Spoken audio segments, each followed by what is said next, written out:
আসসালামু আলাইকুম প্রিয় দর্শক, মেজবানি রান্নাঘরে স্বাগত জানিয়ে শুরু করছি আজকের রেসিপি। আজকে আমি রান্না করব গরুর বট ভুনা। আশা করছি ভিডিওটি সবার ভালো লাগবে। ভিডিওটি ভালো লাগলে সাবস্ক্রাইব করে পাশে থাকা বেল আইকনটি চালু করে দিবেন, যাতে আমাদের পরবর্তী ভিডিও ছাড়ার সাথে সাথে আপনার নিকট নোটিফিকেশন পৌঁছায়।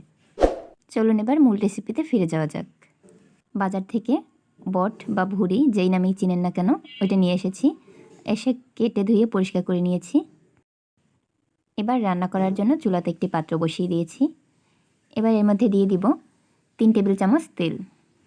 এবার তেলটা একটু গরম হয়ে আসলে এর মধ্যে দিয়ে দিব 2টা তেজপাতা। তার সাথে আরও দিয়ে দিব 3 টুকরা দারচিনি। এবার মশলাগুলো লো আঁচে ভেজে নিব 2 মিনিট। মশলাটা 2 মিনিট ভেজে নেওয়ার পরে সুন্দর একটি সুঘ্রাণ বের হয়েছে। এবার দিয়ে দিব বেশ খানিকটা পেঁয়াজ কুচি। এখানে আমি হাফ কাপ পেঁয়াজ নিয়েছি আর নিয়েছি 4টা রসুনের কলি। আমি ছোট ছোট করে কুচি করে কেটে নিয়েছি। এবার সবগুলো একসাথে নেড়েচেড়ে ভেজে নিব।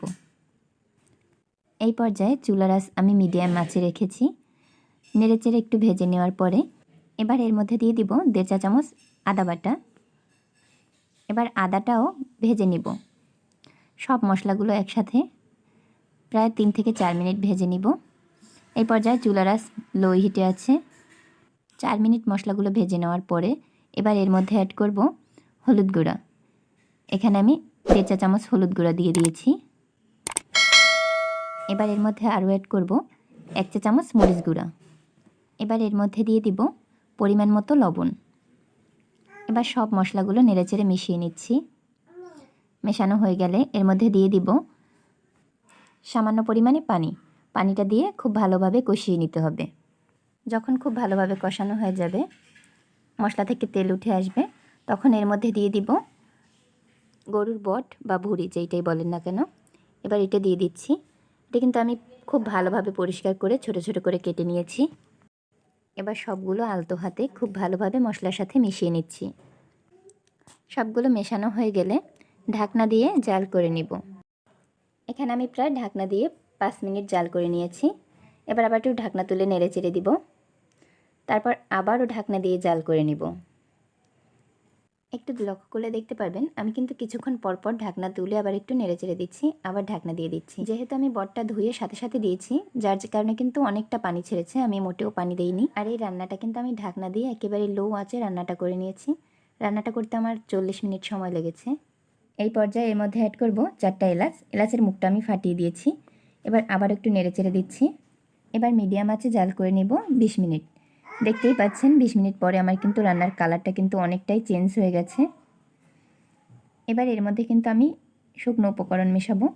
এবার দিয়ে দিচ্ছি হাফ চা চামচ ধনিয়া গুঁড়া আর হাফ চা চামচ জিরা গুঁড়া। এবার সব মশলাগুলো নেড়েচেড়ে মিশিয়ে নিব।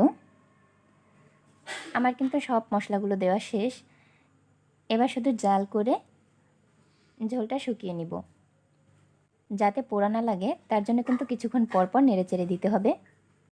এই পর্যায়ে কিন্তু আমার রান্না প্রায় শেষের দিকে। আমার রেসিপিটি ফলো করে আপনিও তৈরি করতে পারেন দারুণ মজার গরুর বট বা ভুঁড়ি বোনার রেসিপিটি। আশা করছি প্রতিদিনের মতো আজকের ভিডিওটি সবার ভালো লেগেছে। ভিডিওটি ভালো লাগলে লাইক, কমেন্ট অ্যান্ড শেয়ার করে দিবেন। আপনাদের একটি লাইক আর সুন্দর একটি কমেন্ট আমাকে আরও নতুন নতুন ভিডিও করতে আগ্রহী করে তোলে। কথা বলতে বলতে আমার রান্না কমপ্লিট হয়ে গেছে। মাশাআল্লাহ, রান্নার কালারটা যেমন সুন্দর হয়েছে, খেতেও দারুণ মজা ছিল। এতক্ষণ সাথে থাকার জন্য ধন্যবাদ সবাইকে। আল্লাহ হাফিজ।